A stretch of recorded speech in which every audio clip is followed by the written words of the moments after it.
Hey, everybody, welcome back. It is Steve Fretzin, and you are listening to the Be That Lawyer podcast. This show is all about helping you be that lawyer, confident, organized, and a skilled rainmaker. And this doesn't happen as an isolated thing. This happens as a community, this happens as a village, and it happens by taking advice from people that know more about stuff than you do. And there's things that you know more about than I know. And so I'm listening to lawyers talk about the law all the time. And now you have to listen to us talk about how to grow and scale your law practice. So, suck it. That's just the way it is. But we're going to do a great job for you today. I got Mark waiting in the wings. How's it going, my friend? Excellent. Thanks so much for having me, Steve. Hey, man. Awesome. Awesome. And I loved your quote. I don't know that I've ever seen this quote before. And right away when I saw it, I started smiling. And here's why. The quote is, you can't teach employees to smile. They have to smile before you hire them. And that's Artie Nathan, CHRO of Steve Wynn's gaming company. So, I didn't really think about that, but the power of smiling and the power of that attitude and that feeling you get from someone when they smile at you, that can't be taught, I don't think. The thing is, skills are easy to teach. If you want to teach somebody legal skills, where do you send them? You send them to law school. No, you send them to me. No, business development skill. All right, yeah, sorry. business development, growing the legal practice. You send them Yeah, to. You want to learn the basics of, tort law, whatever. You go to law school, and the interesting thing, though, is that attitude is so much harder to teach than the skills are. yeah. And yeah, is it theoretically possible with enough time and intervention? Perhaps, but that is one where the juice is not worth the squeeze. It is so much easier to hire the person. If you need people who can smile, so much easier to hire the people who are already smiling. Yeah. And then, you can fill in skills if you need to. Yeah, that's awesome. I absolutely love that. People don't know this, but I ran a recruiting firm for like 5 years, and we were really trying to teach people not just to hire on the resume and then the skills, but really looking at their behaviors and their attitudes and what does your gut tell you, and all these different factors that are outside of what you would find in a traditional resume or an interview. So I love that, and we're going to get deep into it today.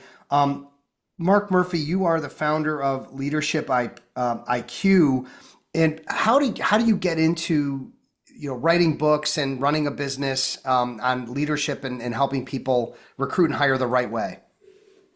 So for me, it all started doing research. And I was younger, I was in my 20s, and I was working on in consulting and organizations going through turnarounds. And I just started doing research. And I figured, if I uncover something in the research, it's not dependent on me being younger, up and coming. It's not dependent on my personal gravitas. And, how much gravitas do we have when we're 23 or whatever? Or as they But call it, Riz. yeah, it is exactly. Exactly. Uh, My teenager's not listening, but he just made a face at me if he was listening to his dad I, saying the word Riz. my son turns 18 tomorrow, so mine is as well. Uh, and so, with things like hiring for attitude, all my work began with just doing a study and just asking, how many new hires actually work out? How many new hires fail? Okay, well, let's just go look at that. And then, I don't know, for all the new hires that fail, and it's about 46% of them, Hmm.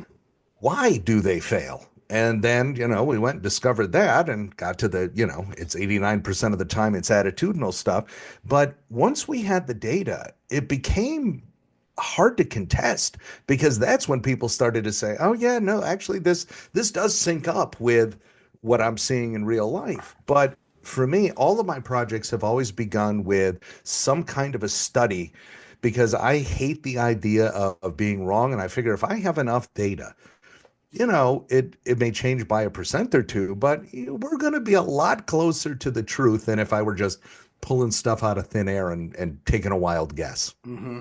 Yeah, and it's so interesting. The most of the law firms that hire don't have any professional or management training to do it in a way that's going to drive results. A lot of them make mistakes, even years in, and we know like the rule is sort of slow to hire, quick to fire, but many of them, like they feel good about some, like I'm one of these people that made mistakes hiring because I just love everybody, right? And I just believe that everybody can be what I think or want them to be.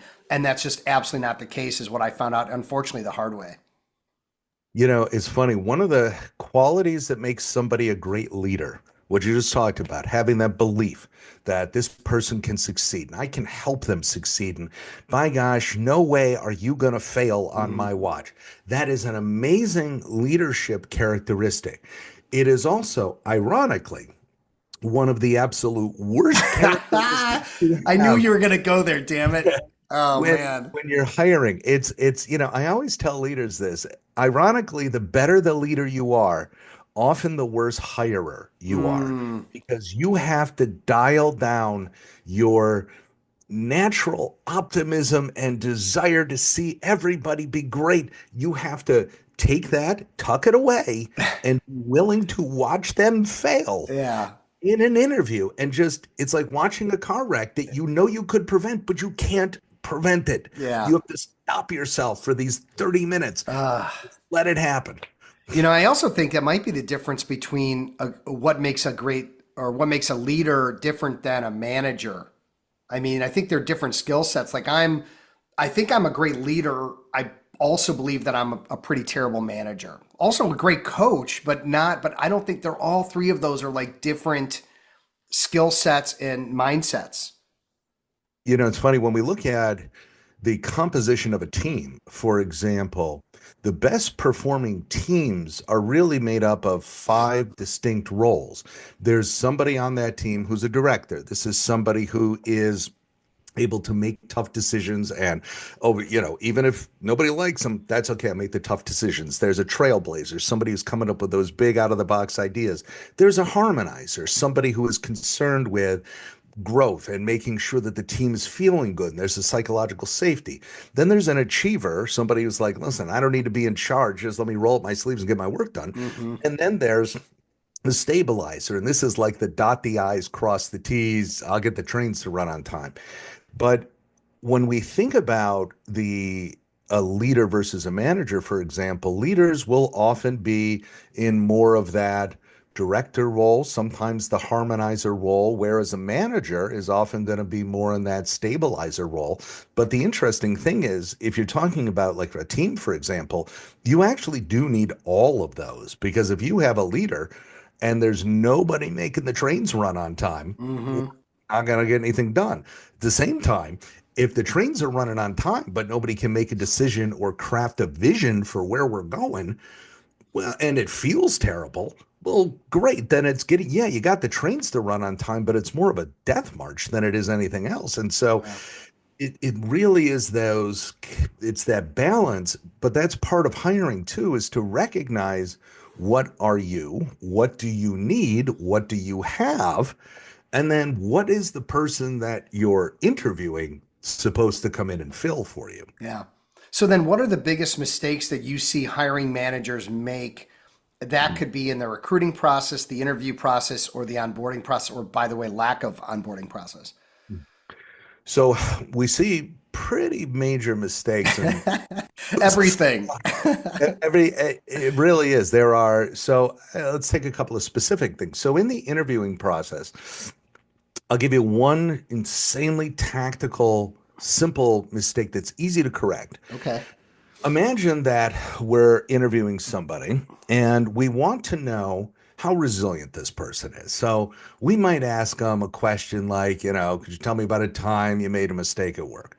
All right, so we want to know, we're in a high pressure law firm. We want to know everybody's going to make a mistake. Everybody's going to screw up at some point, but how well does this person bounce back? How quickly do they bounce back? Now, one major mistake that people make is they take a question like that, and what they do is, could you tell me about a time you made a mistake at work and how you overcame that? Now, here's the thing. Hey, everybody, do you ever wonder why top executives and athletes are so successful? It's typically because they have a coach, someone that is looking at them from the outside to identify their gaps, identify their potential. That's what I do. I'm Steve Fretzin, and I'm here to help you be that lawyer. If you're interested in a free consultation, click the link below and we'll get together and we'll identify where you can make improvements to be that lawyer. if you imagine that there's two kinds of people in the world, problem bringers and problem solvers. If you ask a problem bringer about the problem, they will tell you about a problem and nothing else. That's it. That's all they will tell you. Here's what Hmm. went wrong. If you ask a problem solver about a problem, they'll tell you about the problem, but then automatically, with no further prompting required, they will automatically tell you how you solved it. So, for example, my rule is never ask somebody in an interview how they solved the problem. Ask them about a problem. Could you tell me about a time you made a mistake at work? And Cover then, your yeah, mouth zip and it start up, right? talking. Zip it. Exactly.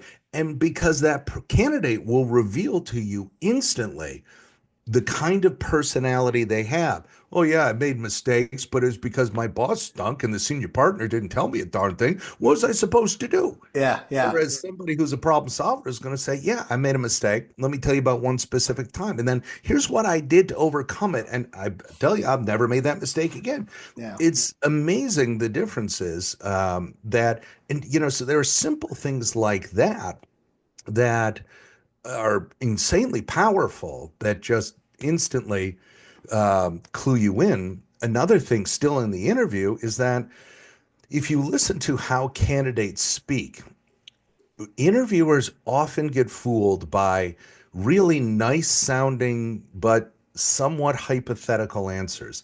Could you tell me about a time you made a mistake at work? Sure. What I find is when you make a mistake, really what you have to do is do a bit of self reflection. You really have to take a deep look at yourself and figure out where can you do a little bit better. And so I always pride myself on if a mistake gets made, I'm always going to be the hardest critic of my own self. Now, sounds lovely ish. Didn't answer my question in the least. Mm. It's a purely hypothetical. So we've actually analyzed over 20,000 candidate answers. And without boring your listeners with all of the nitty gritty, what I can tell you is that if you listen for words like first person pronouns versus second person pronouns, or past tense verbs versus future present tense verbs, high performer candidates use a lot more first person pronouns and past tense verbs. So they say things like, I did. I had a time last month where I faced the following problem. Whereas a low performer is a lot more likely to use second person pronouns, present, future tense verbs. So they'll say things like, what you should do when you have a problem like that is, or I will look into the records and then what I like to do is, or what you should do, or what you could do in a case like that. So I always think of I did versus you should. And it's not that every I did answer is still going to be good, but at least you know that they are telling you an accurate portrayal of what actually happened. Whereas a lot of interviewers get fooled by answers that sound nice, but don't actually tell you a darn thing. Well, and it's also in the subtleties of what you're listening for and the language that you're hearing that gives you a lot of the answers about who takes ownership and responsibility and who may have the right attitude or the solution mentality versus the problem mentality, which you mentioned. So I love all of that. Let me ask you this. I mean, there's your research showed that 89% of hiring failures are due to attitude rather than technical skills. And obviously in the law, there you need technical skills, right? You don't want to hire someone that have to teach them everything if you're going to pay them the top dollar. So why do firms then focus on experience and qualifications versus other attributes like attitude? The short answer is because it's easy. Okay. It's, yeah, Laziness. Thank you. yeah, really, it Hey, is. lawyers, you're lazy. It's so easy to test for skills. Yeah. And so, I mean, it's we do have things like, I don't know, bar exams, for example, that Right. give us some kind of a baseline assessment of how well does this person actually know the law. What that does not tell us is whether they are going to be any good at bringing in or retaining clients, whether they are going to be a nightmare to work with if they're working with paralegals or a senior partner or whatever. And the interesting thing is that companies still to this day focus so much on the hiring of skills it's just easy to do. And so it really is, part of it's lazy, part of it is they often don't have the training Mm-hmm. to hire for the attitudinal piece. And what they often don't do as well, and this is a thing that I encourage everybody to do, is take a look at every failed hire that you've had in your company in the past 3 months, 6 months, 12 months, pick a time frame, doesn't matter, and do an honest to goodness look at a real, heart and soul, deep look and go, why did this person fail? What was it? Did they lack the skills? Were they stupid? Or was there something attitudinal? Was it they were a colossal pain in the rear to deal with? They were Hmm. narcissistic. Every day was drama with them. I always tell leaders if you've ever uttered the phrase, they're a high performer with a bad attitude, that's like your classic red flag. And if you do an honest to goodness look at why people tend to fail in your own organization, in your firm, yeah, most of the time, what you're going to find is they were driving you bananas. It's not that they, couldn't figure out how to turn the computer on or they couldn't write a brief or whatever it is, but it's that they were just so difficult or they couldn't bond with the clients or they couldn't bond with the colleagues or whatever it is. So then what are the good questions to ask or the ways to identify someone that has, whether it's like a go for it attitude or a teamwork attitude or an attitude that's going to breed success in a firm? So, a couple of things.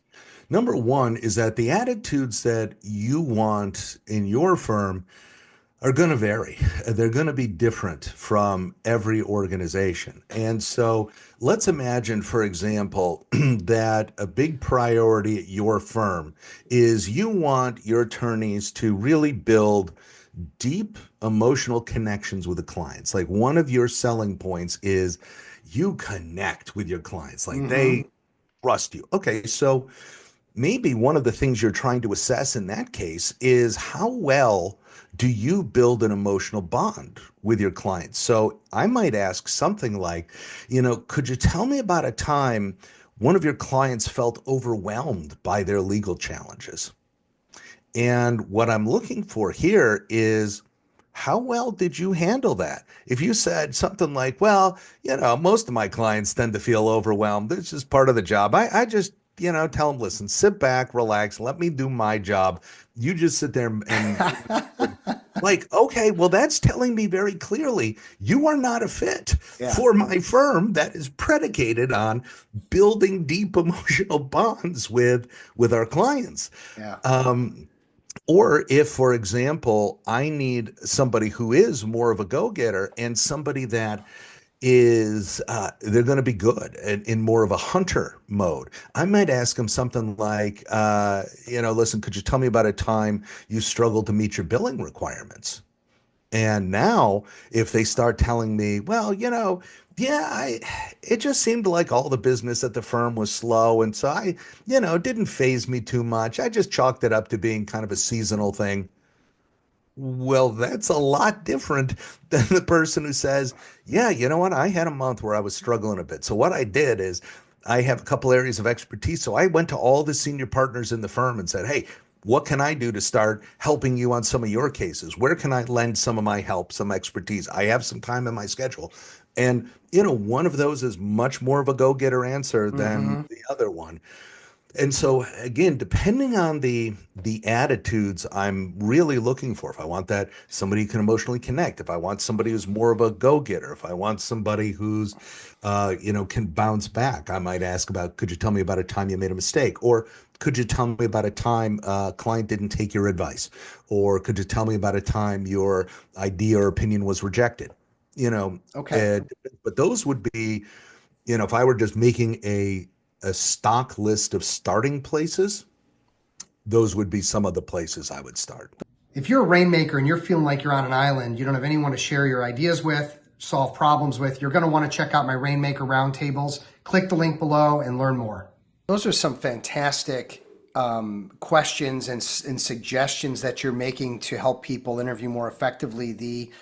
I think the thing that lawyers may not be doing enough of is thinking about what the attitude of that role of that job is. I'm looking for a rainmaker that's going to have a I can't quit attitude versus someone that's going to have a deep trust attitude, and realizing there are different types of attitudes versus just a positive attitude, which is kind of what we associate attitudes. You have a positive attitude or a negative attitude. You're suggesting there's multiple varieties of good attitudes that you might want to identify for particular roles, which I think is brilliant. Yeah, It's like you wrote a book or something about this. yeah, exactly, right. All Even if right, I've got something for you. All right, Mark, I'm going to throw something I've been doing for 20 plus years, and I just want to get your take on it because one of the challenges I have in dealing with the word sales and lawyers, dealing with the word business development, marketing, whatever the heck we want to call it, it's not what they signed up for. But they recognize now that they have to do it. We have to do it. It's a part of the job. If you want to have independence, freedom, your own, decision to run your life the way you want to versus having everyone else be your boss. And so I've brought it down to three main attributes that dictate results or success. Attitude is one of them, positive attitude. Number two is belief in oneself. And number three is behaviors, having positive behaviors. And do you have a feeling about which of those would drive results more than others? And I want to share my 2 cents about it, but I want to get your take on what you think about it. So there's a couple of things. One is that we know when we look at some of the attitudes that drive sales success. And so some of those attitudes will turn into behaviors. Okay. For example, discipline is in a lot of sales environments. Now, it's not true for all, but in a lot of sales environments, discipline, being able to maintain the right number of outreaches, Mm-hmm. a little bit on your sales model, but the right number of outreaches, making the right number of calls, may have the right number of touches. At some point, it just becomes math, right? You're not going to get a sufficient revenue in without a sufficient amount of activity. And there is an attitude that helps drive that. And because some people are more disciplined in that way than others. You have people that are going to be more of the, creative types, brainstormy types, and it's going to be it's more free form, a lot less linear. But Mm-hmm. oftentimes salespeople, the successful ones, they are able to just stick and grind it out and pound it through. So, that's one characteristic. Another characteristic that we see, and it's very related to that, is persistence. Most sales requires persistence. Again, you can come up with examples where it's not persistent, but most in this day and age, a lot, especially for professional services, and legal is going to fall under that, it's going to be longer sales cycles. It's going to be multiple touches. It's not going to be a poof one shot and I Mm-hmm. land a big client. It's not like it is on Suits, right? And it's like, it's a lot less sexy than that in real life. And so the attitude of persistence, somebody who does not give up and can stick to the plan and is just going to work that thing every single day, those are the people that typically, again, on average, are going to end up being more successful in sales. And Yeah. those become key attitudes that drive behaviors that if you're hiring salespeople, become Yeah. important. Well, yeah, and I agree with that 100%. And I think when you're hiring, and my background is sales all the years, from selling shoes when I was 16 all the way through selling franchises into my 30s. And you had to have thick skin and you had to be persistent and have a discipline and more than in maybe any other kind of environment. Um, I'm dealing with people who have that in the legal space and billable hours and in learning their craft and all that. But when you have to take that and then address it into something you're not 100% bought into, what I have sort of found is that I have to kind of start from wherever we are. Some people come in with a great attitude and dedication and all the things that they need to go after it. Then you get other people that, they're kind of like pissed off that they have to do it and they're not happy.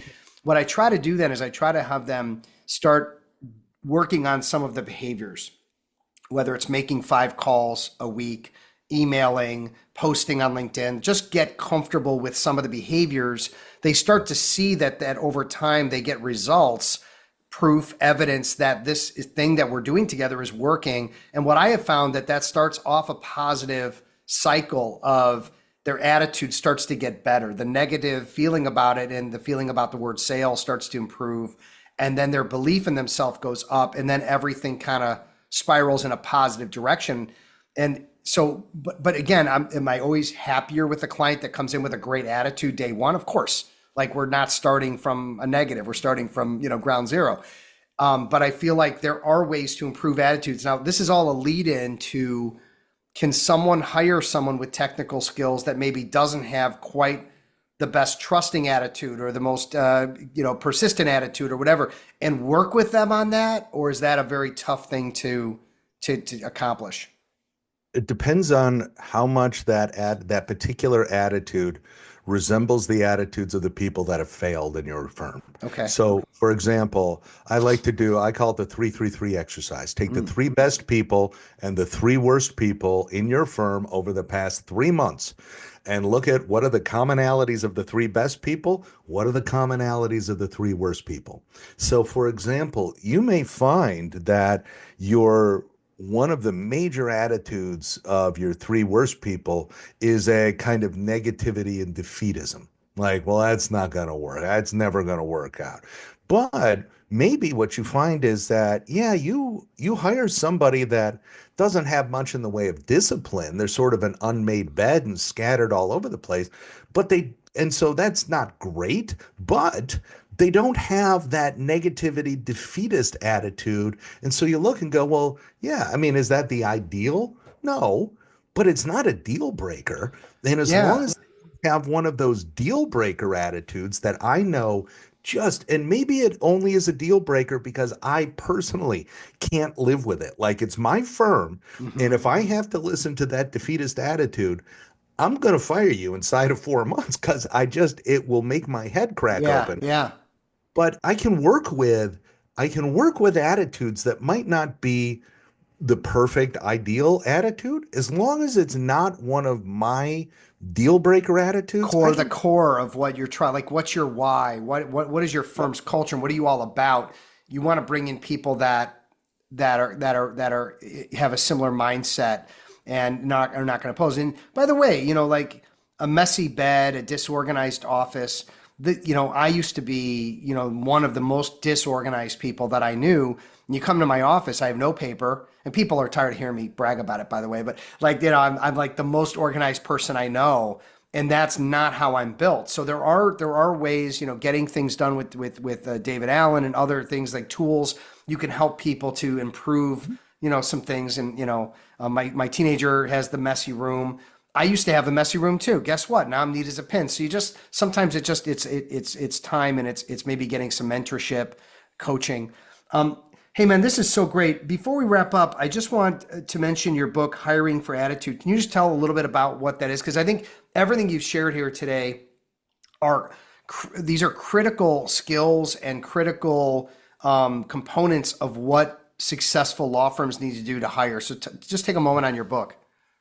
Yeah, so the book is essentially a guide as to how do you find the right attitudes at your firm that drives your firm, that makes you unique. Secondly, how do you then build interview questions around those attitudes? Third, how do you then actually assess candidates' answers, like learning how to listen, like all Mm. those word choices and stuff I mentioned? And then how do you recruit people that have those attitudes? Because if you can fill your pipeline with people that have more of the right attitudes to begin with, it just cuts down on the amount of work that you have to do in the interview Yeah. process. Just one less thing you have to grapple with. Yeah, I love it. I love it. Marks, thank you so much, man. 30 minutes came and went. That was your book, but let's also talk about a game-changing book that you pointed out to me, which is Think Again by Adam Grant. Can you take a minute on that? Yeah, the one of the things I love about that book is that you're really gonna rethink what it means to be wrong. So we talked about, could you tell me about a time you made a mistake at work? Well, one of the things Think Again will do for you is help you think about, it's okay to be wrong, that real intelligence is not always being right. Real intelligence is the ability to rethink, to unlearn things, relearn new things, and stay mentally flexible. So those are we call it coachability. Like in Hiring for Attitude, it's coachability. In Adam Grant, it's thinking again. But I love it because it'll give you a different take on it, not related to hiring, but it is such an absolutely critical skill that, listen, none of us are going to be right all the time. So learning how to bounce and rethink and unlearn and Yeah. reform, have more fluid intelligence, not just, I memorized something once. The fluid part of it is really absolutely critical.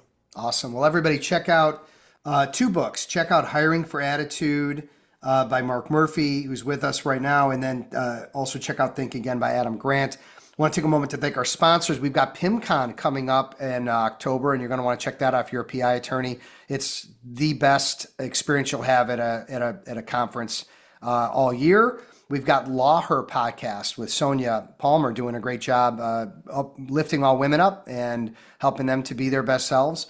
And I also want to plug in the Be That Lawyer program. If you're interested in growing your law practice to an entirely different level, and you're tired of taking orders from everybody else and you want to own your own book of business, take 30 minutes with me. Go to my website, fretzin.com, book a time, we'll talk. I can tell you if we're a fit, we'll keep talking. If we're not a fit, I will be a good resource for you. I'll try to push you to other people that may be a better fit. I'm not opposed to that, and I enjoy doing that. So all good there. Mark, if people want to get in touch with you, they want to learn more about Leadership IQ, what are the best digits for them to reach you? Best way is to go to leadershipiq.com, and you can find the books there, the courses we have, and if you go to our research tab, there's all of the studies related to it if you want to nerd out and go data. And then if you want to take some tests, leadership tests, go to the quizzes section, and there's a dozen different free leadership assessments there as well. Yeah, fantastic. And hey, folks, you hear me say this all the time, but there's things that you can hear on this show that may be useful to you now, like you have a team and you're hiring and you need to use what Mark is sharing. You may also consider that, you might help your firm, or you might end up going out on your own and then scaling up something. And whether you're buying his book or you're taking notes on the show and the different questions and the different things we brought up, this is all the kind of things that you're going to continue to get from Be That Lawyer. So, I'm not saying you have to have a pen and paper out every time you're listening, but, I listen to it again and really, think about how this can help you in your career and help you scale and build a practice of your own. Mark, thank you so much, man.